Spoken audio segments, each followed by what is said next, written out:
We are now streaming to Twitch and a buttload of other things. So, hey, look, it's Allspark Untapped. We're back. Well, we're starting. I don't know what the hell. Right, yeah. We were playing and doing stuff, and now we're like here, actually talking.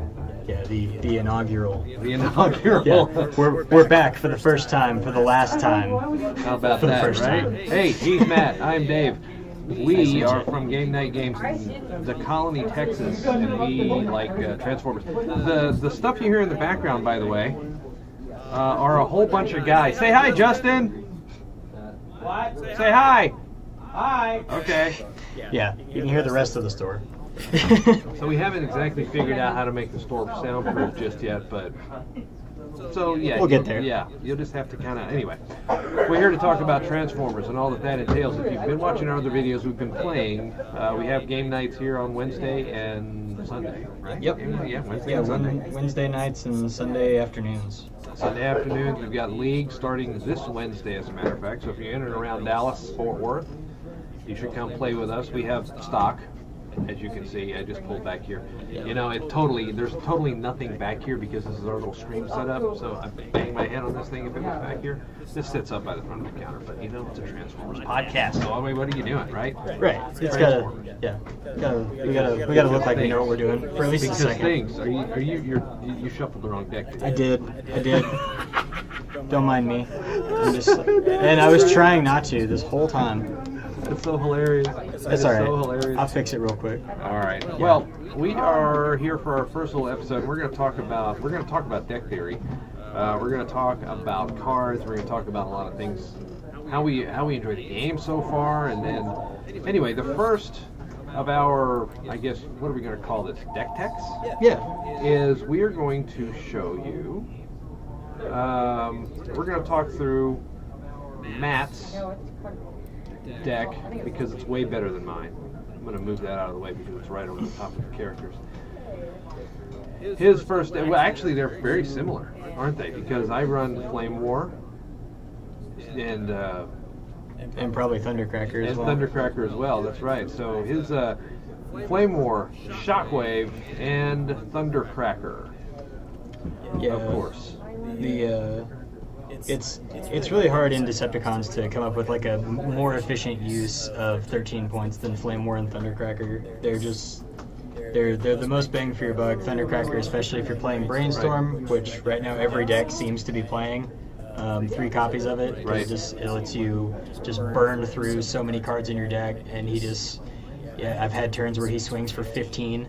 Right. And that's a bit more impressive in this list because this deck actually runs no battle cards with orange pips whatsoever. So he just got that big and swung for that naturally. Right. So Thundercracker, as you guys recall on the bot side, is +1 for every single action that he has played. And on the alt side, you're doing 2 damage to a melee enemy, which I actually KO'd poor Kai yesterday using that exact flip. Yeah. It can. The direct damage can come in handy a lot when you aren't expecting it to, or when you just when you really need to get past armor. If they happen to be in a melee mode. Right now, there isn't like a melee-only deck that you're just beating because you have him, but it's still just a very solid ability to have. Right. So we were playing against cars, and that's the thing. And a lot of people, you're going to see out there, there's car builds that have been posted ad nauseum on our Facebook page. There have been plane builds. I've seen a tank build. I've seen, of course, the Dinobots. Right, of course. They started off by printing quite a few like tribal synergy cards, so there's a benefit for running all Insecticons, all well, I guess I was gonna say all trucks, but the only thing that they get is cargo trailer so far. But yeah, all cars, all tanks, all planes. There's a reason to run basically all of your guys as identical as possible. So I guess that's another little weird thing about the deck. I mean, I do have 2 specialists, but I don't really run the payoffs. Right. So Shockwave is would you say Shockwave is kind of the hero of this deck? Yeah, he's the centerpiece. The deck itself is just trying to abuse his ability to basically weaken your opponent, and you you rely on getting more free damage than they get, and so you can afford to not swing for very big amounts. You'd rather just defend because inevitably, like right now, people's favorite draw options are Inspiring Leadership and to a point Backup Plan. Inspiring Leadership is an action with a blue pip, and it says draw 3 cards, then you can scrap 2 cards from your hand. Shockwave basically just shuts that off because it says you can draw 3, scrap 2, and take 2 damage, which is basically not viable as a draw option. And Backup Plan is also really popular. It's a white pip that says you discard your hand and you draw 3 cards, which again just gets punished by him being out there. The deck itself has quite a few tricks, and he himself comes with one on his transform side to basically say, to refill your opponent's hand as much as possible so that they always have targets for you to discard. Right. Yeah. So yeah, you flip into bot mode or alt mode actually, right? And they draw 2 cards. Right. Both of you do. So it refills your hand, gets you more threats. The deck functions primarily again because it's a deck with Thundercracker in it, so it's going to feature primarily Brainstorm. That's sort of the hallmark card from the battle deck. You really want Brainstorm. Yeah, you run 3 copies of it. It's an action with a blue pip, and it says you can play an action, then you can play another action. So turns your 1 action per turn into basically 2 because it counts Brainstorm right there. Oh yeah. And then of course if you happen to have Thundercracker flipped, then it gives +1, so it becomes even more valuable. And the thing that has made this card so good so far has been that it combos, essentially. The typical chain of events is that you brainstorm and then you play one of your cards that refills your hand. So like the aforementioned Inspiring Leadership, you can brainstorm into it, draw 3, scrap 2, and then out of the cards that you saw, you can play some of those off of while continuing the brainstorm. So the cards you draw aren't dead. The other sort of hallmark card in this deck is System Reboot, which makes both players scrap their hands and draw 4 cards. It's basically the big payoff for Shockwave, because typically your opponent can have 4 or 5 cards in hand, and suddenly that's a lot of damage. And even though they get to distribute it however they want, it's a war of attrition now that they are now suddenly very far behind on. Right. And so the difference between your deck and my deck is I run some different battle cards, obviously, and I think we'll get to mine next week or next time we do one of these things. But I run Nemesis instead of Shockwave. Right. Yeah, and so that's a little bit different because I'm trying to. Either way, both of these decks are trying to burn through as quickly as possible. And in my case, I want that down card underneath Nemesis, whereas you're wanting to burn through and actually do damage because of the burn. Right. Yeah. The deck gets by so. The first thing that I thought of with the deck, because of how those initial 3 cards just kind of laid out, was the question of, do I really, since I have so much indirect damage, since I have Thundercracker able to hit melee guys, since I have Shockwave able to just deal damage just by making them discard, do I actually need orange pips in the deck? Do I need to be able to attack for more than 6 or more than Thundercracker's also 6 if I play 1 action, or up to 9, or up to, again, like I said, 14 or 15 if you get the right display of cards. And the answer really, it was kind of an experiment. I was just going to say, like, maybe I don't. Right. And so that's kind of where the rest of the deck came from. And Flamewar was obviously just because you have 6 points to work with. She has the ability to give all of your characters tough 1, and so it's a great first play when you get stuck playing first, which it seems like neither one of us wants to play first. Right. With the deck construction that we have, at least, Flamewar is a very obvious choice to flip immediately to bot mode because. You're flipping 1 when you're attacking immediately with the tough. Right. It's kind of a pitfall with this deck because a lot of people want to flip Shockwave as early as possible, so they get him in that bot mode and they get the ability to flip him back maybe. But yeah, Flamewar is definitely your first transform every time. especially because the deck is entirely blue and white, pips, Tough 1 suddenly starts going a lot longer of a way, because it's basically give all your characters an extra defense, or maybe 2. Right. Now, speaking of flipping, are you running Rapid Conversion in this deck? I am absolutely running Rapid Conversion. I run 3 copies of it because it basically says if you have Shockwave in bot mode, it lets you flip him to a spaceship side, make them draw, and then flip him back so they can't get rid of those cards, or so that you can get rid of those cards for them. Right.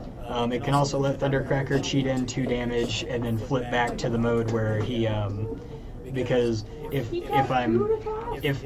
I've been doing this correctly, which maybe I haven't, is that when you play Rapid Conversion and you're on Thundercracker's bot side, he sees the action get played and gets the +1, and then flips over to the plane side, deals the 2 damage, and then can either transform back or stay over and keep the +1.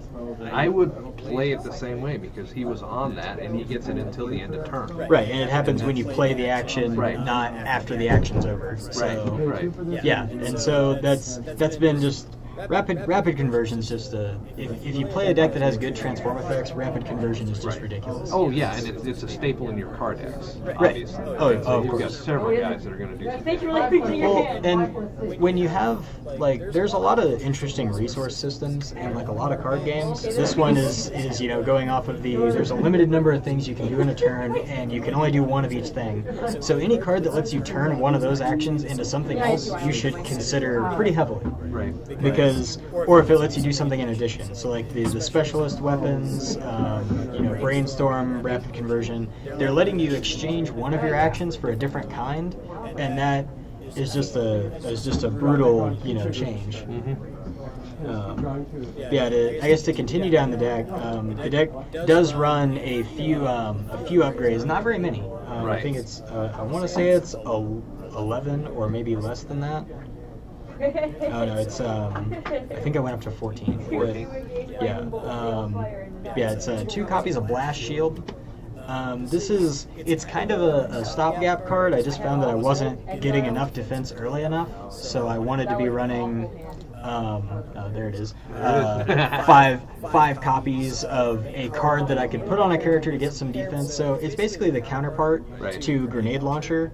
It gives them, a substantial defense bonus, but after you use it, it becomes scrapped. Right. And it doesn't matter if the character took damage or not. It doesn't matter if they needed it or not. It's just gone.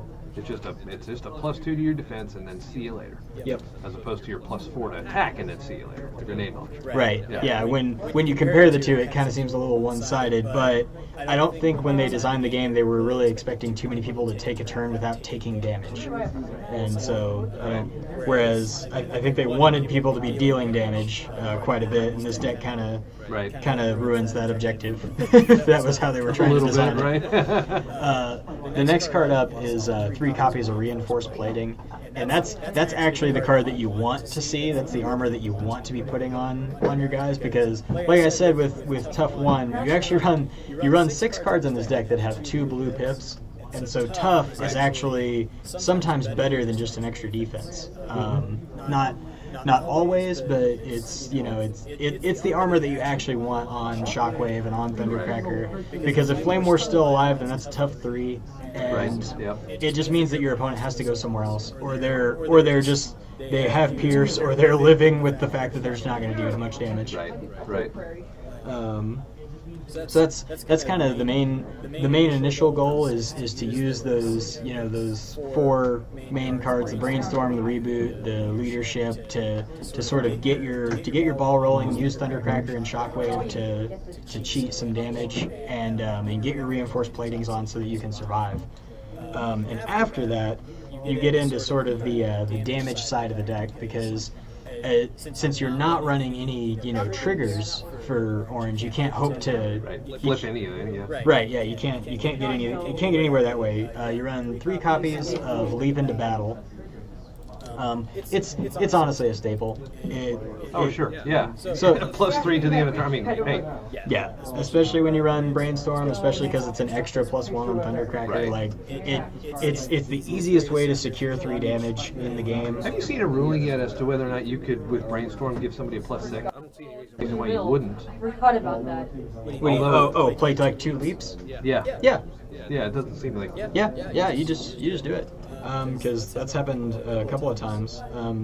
The next card up is in a similar vein. It's the bigger they are, it's the rare the rare counterpart to Leap into Battle, and the one that you never ever play on Shockwave because he's typically more expensive. So the bigger they are, as they can see up there, reads one of your characters gets +2 attack, and while it's attacking an enemy that has more stars, it gets Pierce 4. Right.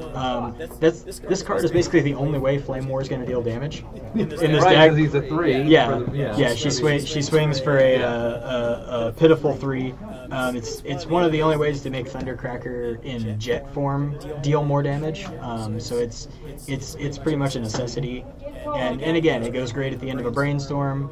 You know, your ideal kind of scenario is, you know, you play Brainstorm, you play Reboot or Leadership, and then you get to play Leap into Battle, or the bigger they are, and, you know, get the big damage across. Right. Yep. The next upgrade up is Energon Axe. It follows sort of the same premise. It can only go on damaged characters, which a lot of decks have kind of struggled with, because a character, typically if it gets damaged, that means it was tapped, and if it's tapped and you put an upgrade on it, and that means that it's up on the shopping block. So they haven't been able to really use Energon Axe too much, or to great effect that I've seen so far. Right. You just have to hope you survive through the turn, right? And get them on. But in this deck, where when you get attacked, you take maybe 3 damage. Energon Axe is pretty solid. Right. It gets on early and it stays there. And again, since it offers Pierce 2, it's one of the only ways for Flamewar to really start doing damage. And it makes her a bigger threat, so your opponent's more likely to go after her. Because you really want them to. If she can just be 10 hit points, that's great. Yeah, you want her to go first. Yeah. And the next few cards are kind of I guess you'd call them the meat and potatoes of how the deck actually accomplishes its goal. So the first 3 are Security Checkpoint. So it's the first of your double blue pip cards, and where your eventual tough 3 ends up really causing a lot of harm for your opponent. But there's a reason you don't run a ton of upgrades in this deck. Yeah. And this is one of them. Yeah, like you can sort of game around it in that some of your upgrades you really don't want in your hand. Like once you've gotten your plating, you don't need Blast Shield anymore. You can afford to discard it. You can just play your upgrade before you play the Security Checkpoint. And as you can see, it works. It makes your opponent scrap all their upgrades. Typically, a lot of decks are fairly upgrade heavy. So, and it makes them scrap those cards so that you get the damage off of Shockwave. Sure. If you hit them with like a Reboot and you can like flip him over or something, you can fill their hand up and then immediately get rid of the best cards in it. Right. And then they take damage. On top of that, right? Right. The other side of that, because I was trying to find a way to deal with action cards. Right. Because this deck's pretty good at handling upgrades in general. And so the next one is what I've affectionately started referring to as the Kool-Aid Man. The disruptive entrance.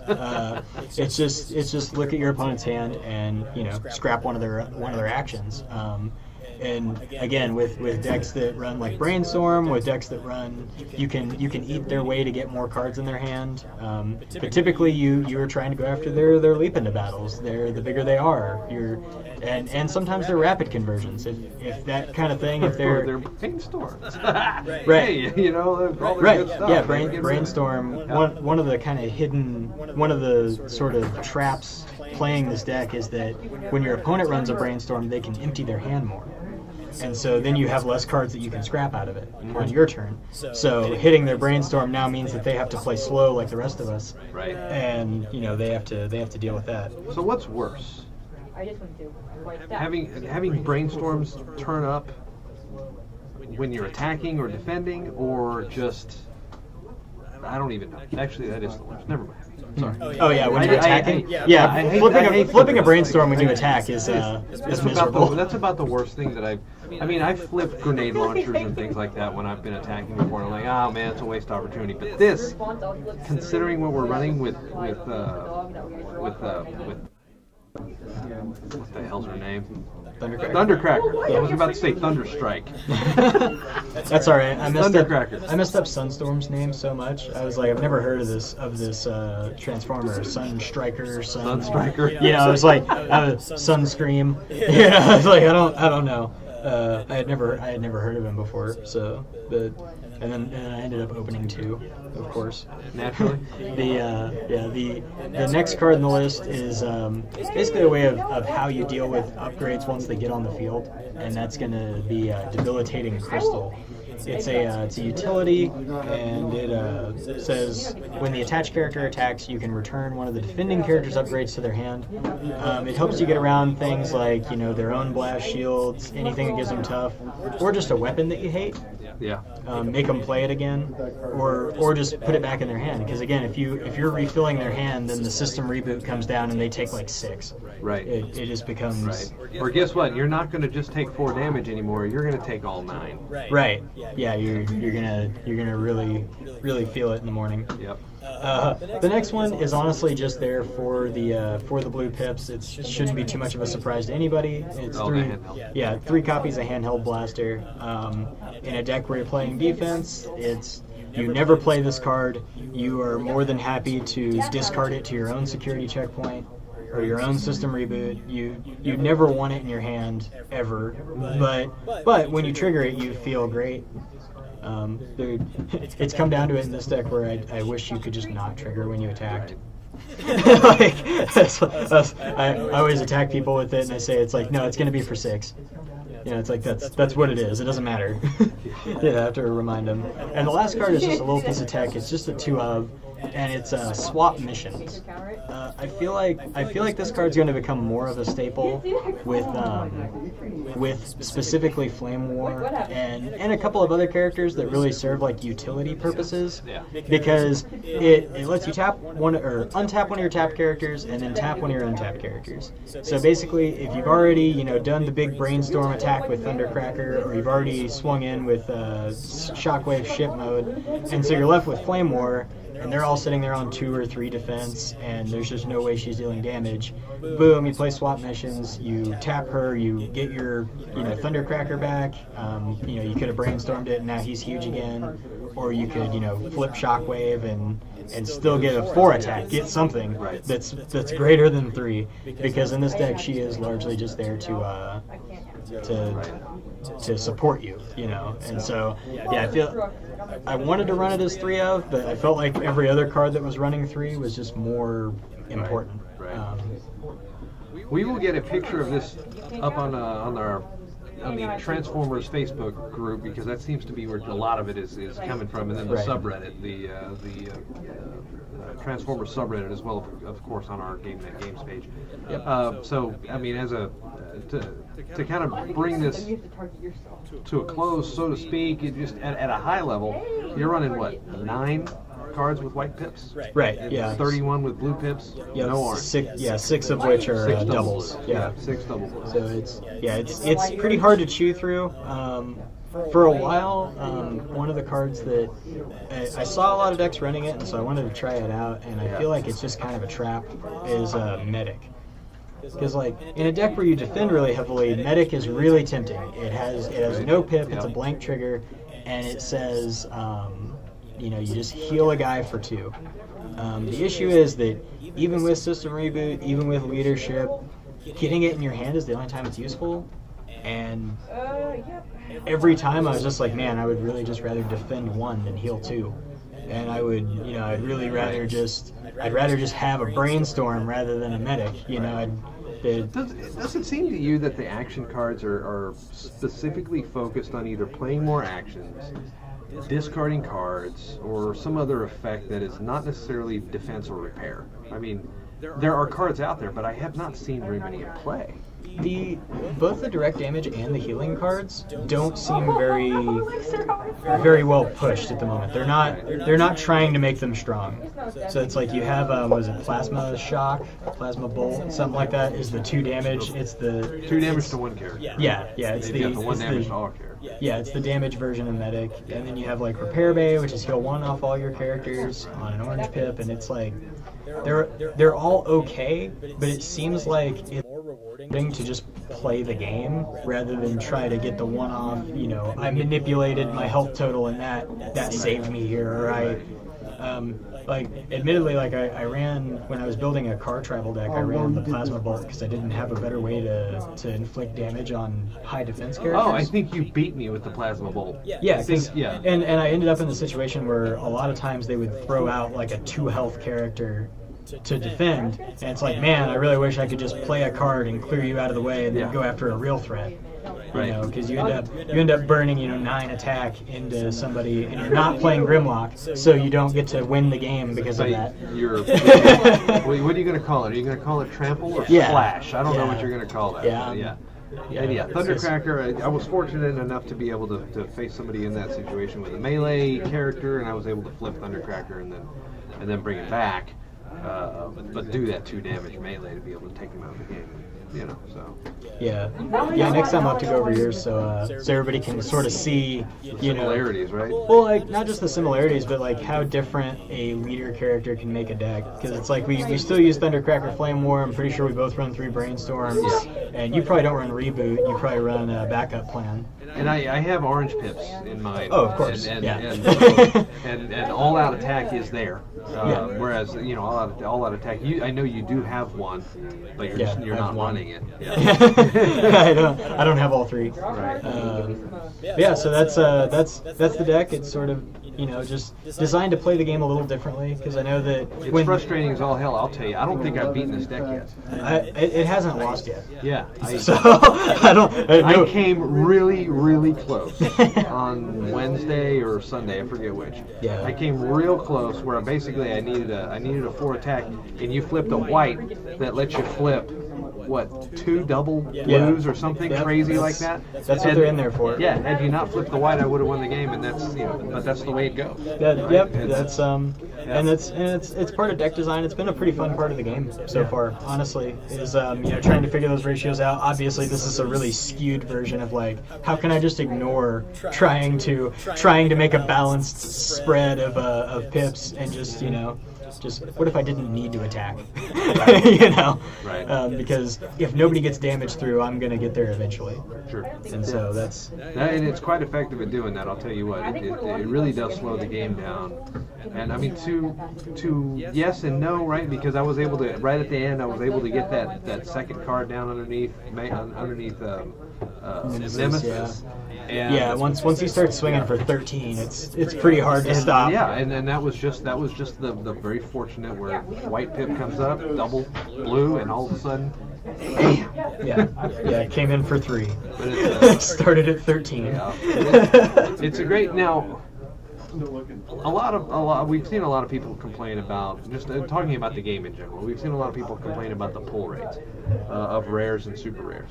And this has definitely been the shop of Nemesis Prime. We've had, I want to say we've had on the order of almost 18 boxes opened here at the shop now. And of that, I know of at least 5 Nemesis Primes that have been pulled. So I've got one, you've got one. Yeah, Ross and Mike both. Have one. I think we have 4 of those, and then a guy came from out of town, and he had the only Bumblebee. Right, he was the only one with a Bumblebee. That he got in a Target. from pulling random packs. At Target. Yeah, exactly. So that's we haven't seen a Bumblebee opened in this shop yet. Yeah. But our pull rates have been roughly 3 per box, just about. And I pulled, what did I pull last night? I pulled a rare last night. Forgot which one that was. Oh yeah, who was it? It was oh no, it wasn't Scrapnel because you still need him. Shoot, who was it? Oh, it was Darkbound. Dark, that's right. Yeah. That's exactly who it was. Yeah, Tank Tribal. I love playing against that deck. They only have 28 hit points. That's so great. Yeah. It's like, please scrap your hand 3 times and lose the game. Bye. Yeah, although I also hate playing against that deck because they routinely have Pierce 4, and that means that you can have all the blue pips in the world and nothing matters. And there's no, yeah. You're just going to take 4 and take 4 and take 4 until the game's over. And eventually you're going to, be done. That was what prompted me to run Medic. Because I was like, man, if somebody's going to Pierce, I need to be able to just, have Medic. And then instead I just ran Energon Axe. That was actually the replacement. I was going to run Medic, and I tried playing. It every time I saw it, so I just put in 3 Energon Axes instead. I was like, I'm just going to do more damage. Right, just accelerate the game just a little bit. Right. It's funny how that works. Just a little bit of acceleration helps this deck a lot. Yeah, it's been really effective so far. So it's been a fun list.